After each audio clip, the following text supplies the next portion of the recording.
Türkiye'den Örgümü Dediniz kanalımdan dünyadaki tüm dostlara selamlar, sevgiler, saygılar.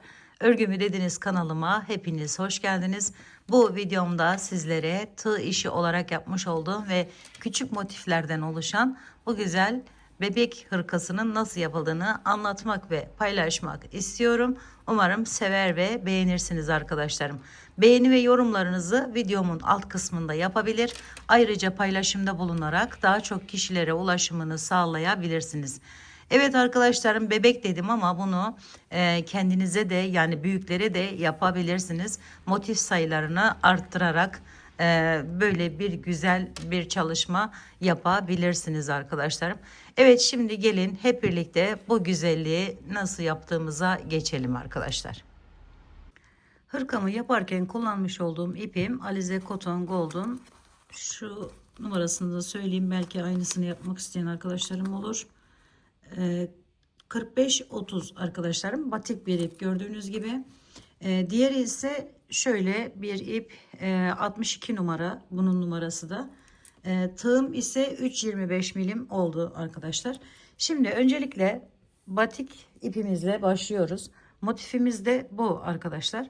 Hepsi farklı farklı böyle çıkıyor batik olduğu için. Şöyle büyükçe bir halka yapıyoruz. Şöyle falan yapalım arkadaşlarım. İçine dolduracağız şimdi. Şöyle giriş yaptık. Ve bir tane zincirle buraya sabitleyelim. Evet. Şimdi hemen aynı şekilde giriş yapıp bir tane sık iğne yapıyoruz. Bir tane zincir çekiyoruz. Üzerine bir aldık. Çakma sık iğnemizi yapıyoruz. Şöyle yanına bir tane ikili trabzan yapıyoruz. 2 doluyoruz. 2 tane üçlü trabzan yapıyoruz. 1 2 3. Tekrar 2 doladık. Bir tane daha yapıyoruz üçlü trabzan.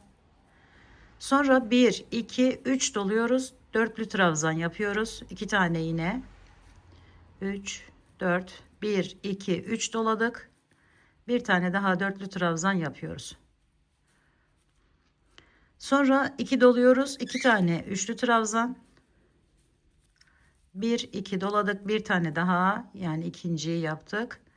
Bir kez doluyoruz ve bir tane ikili trabzan yapıyoruz. Bir kez doladık. 3 çakma sık iğnemizi yaptık. Şu şekilde birinci yaprağımızı oluşturduk. Sonra bir tane zincir çekiyoruz. Bir tane sık iğne yapıyoruz. Sonra tekrar bir zincir çekip ikinci yaprağımıza geçiyoruz.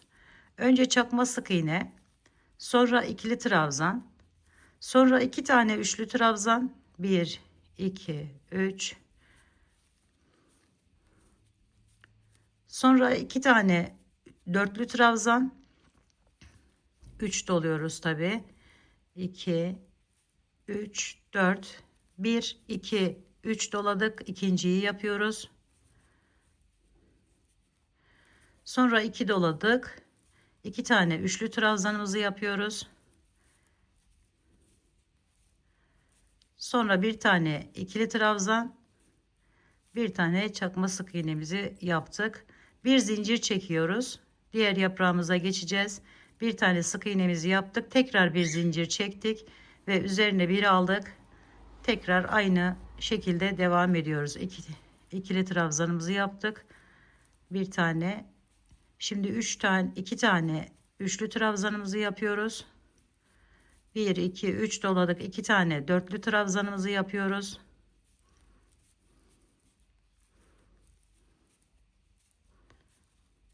2 doladık. 3 tane pardon 2 tane üçlü trabzanımızı yapıyoruz.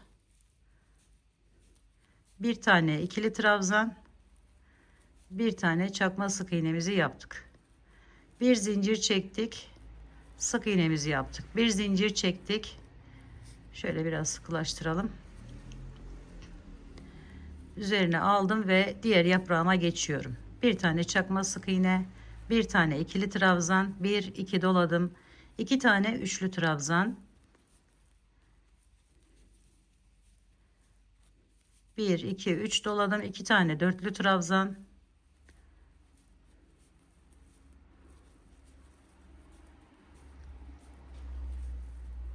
2 doladım, 2 tane üçlü trabzan, bir aldım, ikili trabzanımı yaptım, bir aldım, çakma sık iğnemi yaptım. Sonra bir tane zincir çekiyorum. Bu araya zaten bir tane sık iğnemizi yapmıştık. Bu arada bakın bunu tuttum, iyice şöyle çekiyorum, çekebildiğim kadar ve geliyorum burayla birleştiriyorum arkadaşlar. Şöyle kaydırarak bağladım, bir zincirimi çektim ve bu ipimi kesiyorum. Sonra şu arkaya doğru bakın çevirdim. Bunu iyice şöyle çekiyorum. Birleştirebildiğimiz kadar birleştirelim burayı. Sonra bu ipimi alıyorum. Burada bıraktığım ipimi. Şöyle ikisini birleştiriyorum.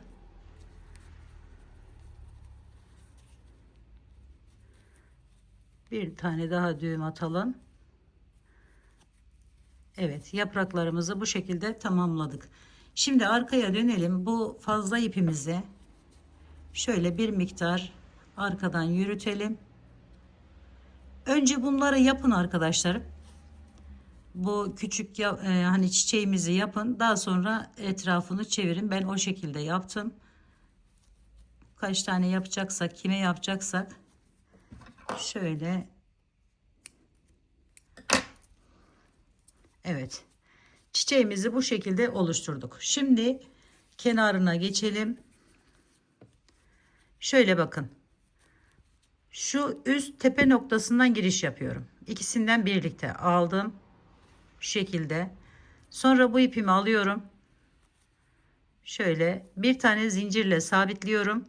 Aynı yerin içerisine hemen şöyle dönüp bir tane sık iğne yapıyorum buraya.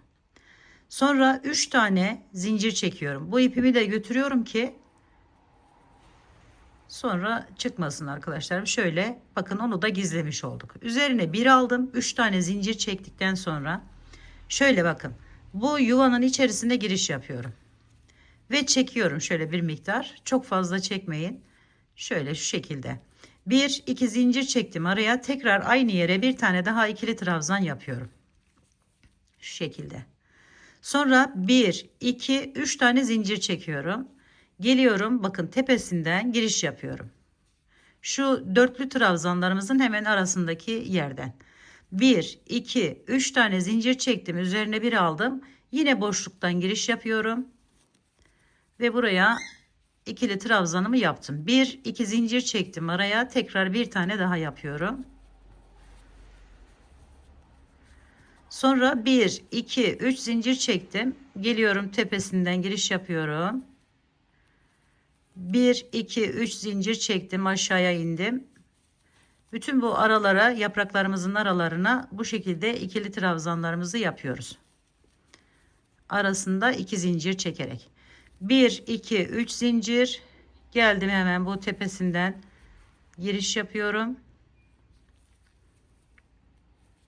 1-2-3 zincir çektim. Sonuncu yerimi de yapıyorum arkadaşlar. 2 zincir, tekrar diğerini yapıyoruz. Ve 3 zincir çekiyoruz. 1-2-3 zincir çektik. Geliyoruz. Bakın şuradan girişimizi yapıyoruz. Şöyle kaydırarak bağladık. Sonra hemen buraya geçiyoruz. 2 tane sık iğne yapıyoruz. 1-2. Şöyle bir görüntü elde ettik arkadaşlarım. Sonra üzerine bir alıyoruz. Bu yuvaya önce 4 tane ikili trabzan yapıyoruz. 1, 2, 3 ve 4.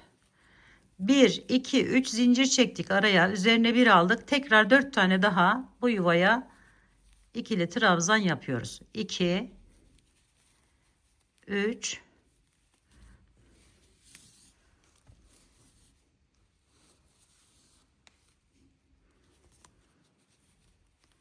4. Bakın şöyle. Sonra geldik. Buraya giriş yapıyoruz. Bakın şu araya 2 tane sık iğne yaptık. Devam ediyoruz. 2 tane daha yapıyoruz. Yan tarafa doğru geçtik. Sonra 4 tane ikili trabzan yapıyoruz. Boşluğa, aradaki yapmış olduğumuz yere 2, 3 ve 4. 1 2 3 zincir çektik. Üzerine bir aldık. Tekrar 4 tane ikili trabzanımızı yapıyoruz. 2 3 ve 4. Sonra bakın şuradan hemen yanındaki şu boşluktan giriş yapıp 2 tane buraya sık iğne, 2 tane de buraya sık iğnemizi yapıyoruz. Sonra tekrar 4 tane devam ediyoruz. Üçüncü köşemizi yapıyoruz. 2 3 ve 4. 1 2 3 zincir, tekrar 4 tane daha ikili trabzan yapıyoruz.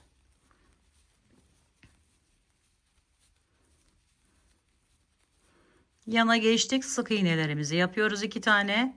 2 tane de buraya devam ediyoruz sık iğne ile. Sonra 4 tane yine son köşemizi oluşturuyoruz. 1 2 3. Evet, şimdi 4'ü yaptık. 1 2 3 zincir çektik. Tekrar diğer 4'ü yapıyoruz. 1 2 3 4. Sonra buraya yine 2 tane sık iğnemizi yapıyoruz. Ve bakın şuradan giriş yapıyoruz. Şu şekilde çektik, kaydırdık. Bir zincir çekiyoruz ve kesiyoruz artık. Tamamlamış olduk motifimizi. Bakın şu şekilde. Bunu da hemen şöyle arkasından arkadaşlarım yapın. Daha sonra uğraşmasınız. Arkasından geçirelim. Evet. Motifimizin tamamlanmış hali bu şekilde. Şimdi bunları nasıl ekleyeceğiz ona geçelim. Şöyle arkadaşlar, benim yaptığım motiflerim burada. Hemen alalım şöyle. Bakın şu renk uyumuna dikkat ederek arkaya şu şekilde başlıyoruz. Renk karışımını, bunu tek renk de yapabilirsiniz bu arada. Burası arka kısmı olacak. Onun için ters koyuyorum gördüğünüz gibi motifleri. Şöyle bir rengimiz var. Onu da şöyle koyalım.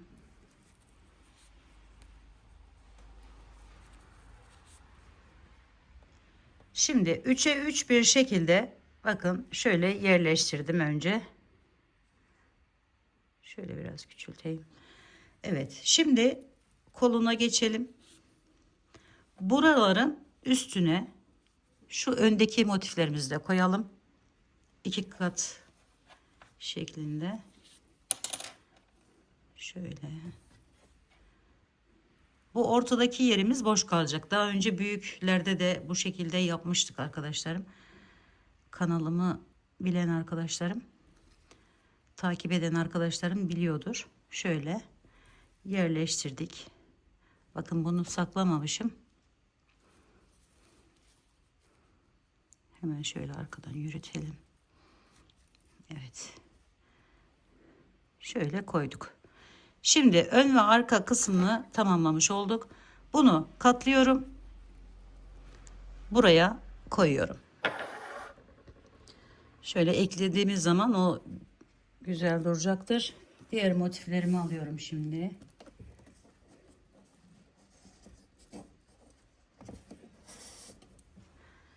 Evet, bakın şöyle motiflerimiz. Bunu katlıyorum. Koluna geçelim şimdi. Buraya şu rengimizi koyalım. Şöyle. Bir tane de şöyle koyalım. Bunu da buraya koyuyoruz. 2 kat şeklinde koyalım. Şöyle. Evet. Şu şekilde olacak arkadaşlar. Sonra yana geçelim. Şu yana bunu ekliyoruz. Ekleyeceğiz. Bunu da buraya ekleyelim. Şimdi bu tarafı tamamladık. Diğer tarafa geçelim. Aynı şekilde şöyle katladım yine. Şuraya koyuyorum.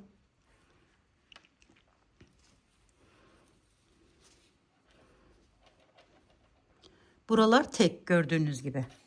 Sonra bir tane de şuraya koyalım. 3 tane böyle tek motifi buraya koyuyoruz.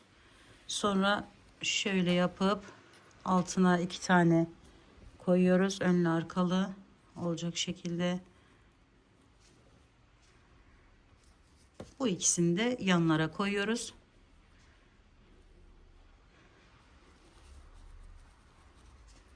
Şöyle. Evet. Bakın motiflerimizi bu şekilde yerleştireceğiz. Şimdi kaç tane motif kullanmışız? Şöyle 2, 4, 6, 8, 9, 10, 11, 12, 13, 14, 15, 16, 17, 18, 19, 21, 23, 24, 25, 26, 27, 28, 29, 30, 31, 32, 33. Toplam 33 tane motiften oluşuyor arkadaşlarım. Bu hırkamız. Şimdi eklemesine geçelim arkadaşlar. Bunu dilediğiniz şekilde iğne yardımı ile de ekleyebilirsiniz birbirine. Şöyle başlayacağım ben. Şuradan aldım. Köşesinden girişimi yaptıktan sonra şöyle bir tane sık iğne ile sabitliyorum. Diğerinin köşesine geçiyorum. Şöyle kaydırarak bağladım. Bir tane zincir çektim buraya ve bakın şuradan giriş yapıyorum. Aldım şu şekilde. Sonra bunun ilkinden giriş yapıyorum şu şekilde ve kaydırarak bağladım. Buraya indim. Kaydırarak bağlıyorum. Sonra buraya geçiyorum. Yine kaydırarak bağlıyorum. Şöyle. Böyle zikzaklı bir görünüme sahip oluyor.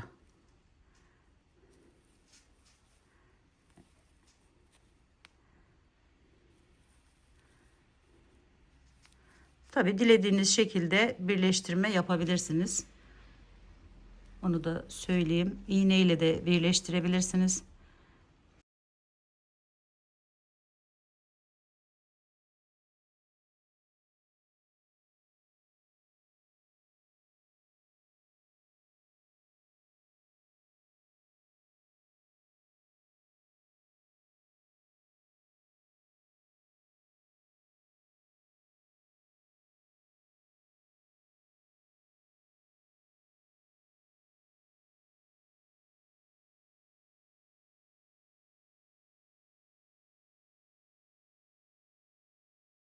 Buraya geçtim. Şöyle aldım. Buradan da alıyorum.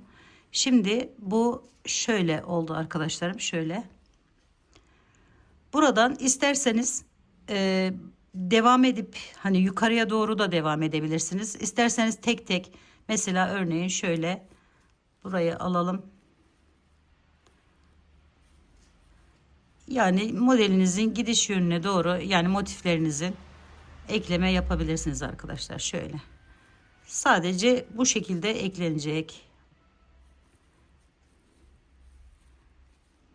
Yani ben bu şekilde eklemeyi düşünüyorum. Siz de bu şekilde yapabilirsiniz.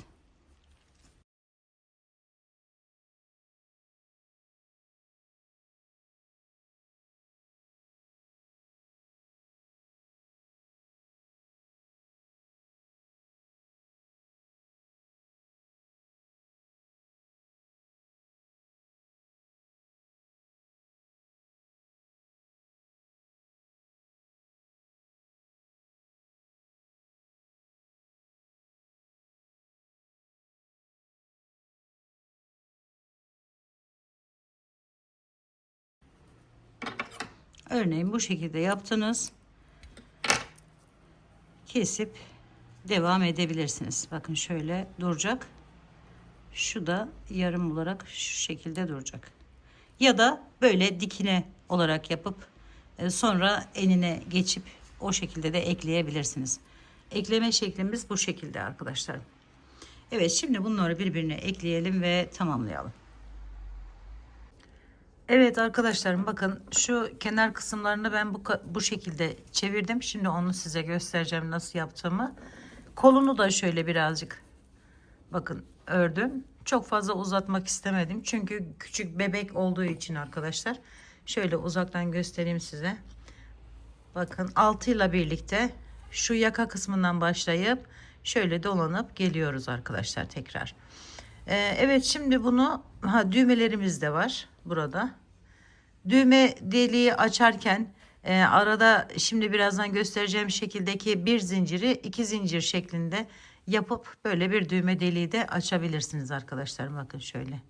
Çok büyük olmasın, zaten zamanla açılıyor.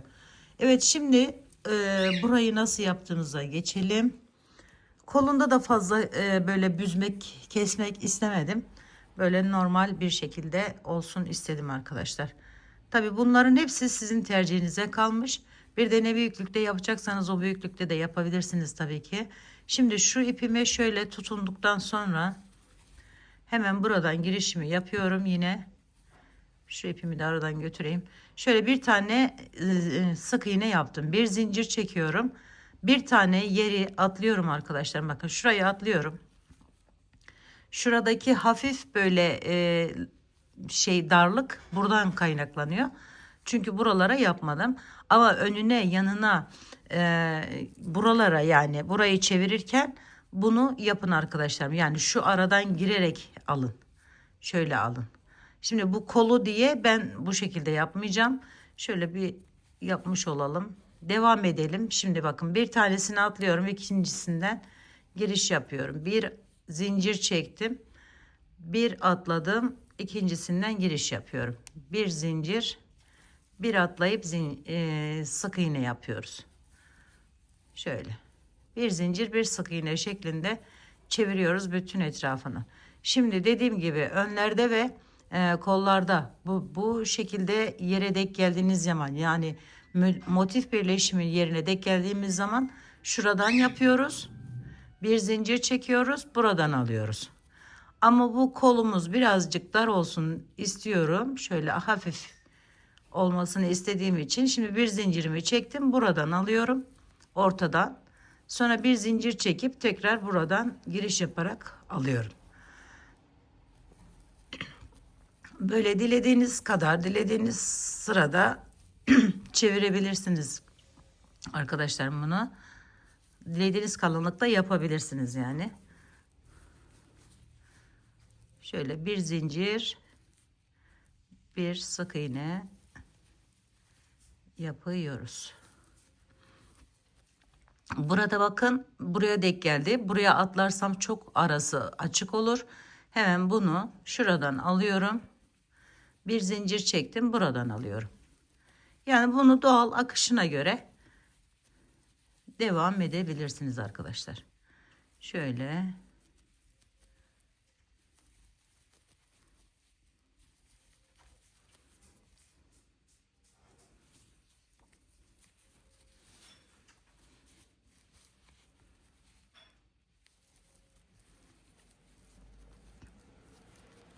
Şimdi burası bakın ilk başlangıç yerimiz. Bir yukarıya geçeceğiz. Hemen şöyle girişimi yapıyorum. Şu ilkinden kaydırarak bağlıyorum. Sonra buraya dönüyorum.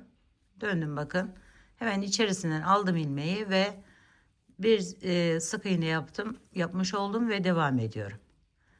Evet, geçişi de bu şekilde yapıp kaç sıra yapacaksak ona göre devam ediyoruz. Şu aralarından giriyoruz arkadaşlarım, bakın. Şu aralarından. Şöyle bir zincir şu aradan.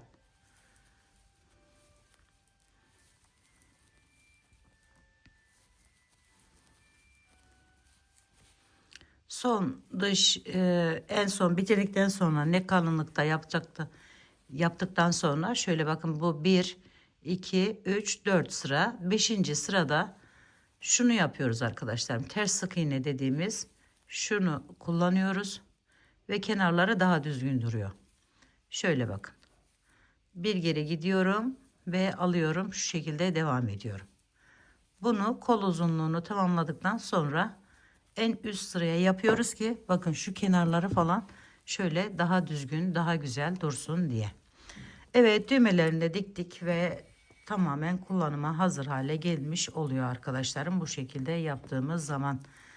Umarım sevmiş ve beğenmişsinizdir. Yapacak olan arkadaşlarıma şimdiden kolaylıklar diliyorum. Örgümü dediniz kanalıma abone olmayı, beğenmeyi, yorum yapmayı, paylaşımda bulunmayı unutmazsanız çok mutlu olurum. Bir dahaki en farklı, en değişik örgü model, teknik ve tasarımlarında görüşmek üzere. Hoşça kalın, sağlıkla kalın. Allah'a emanet olun arkadaşlar.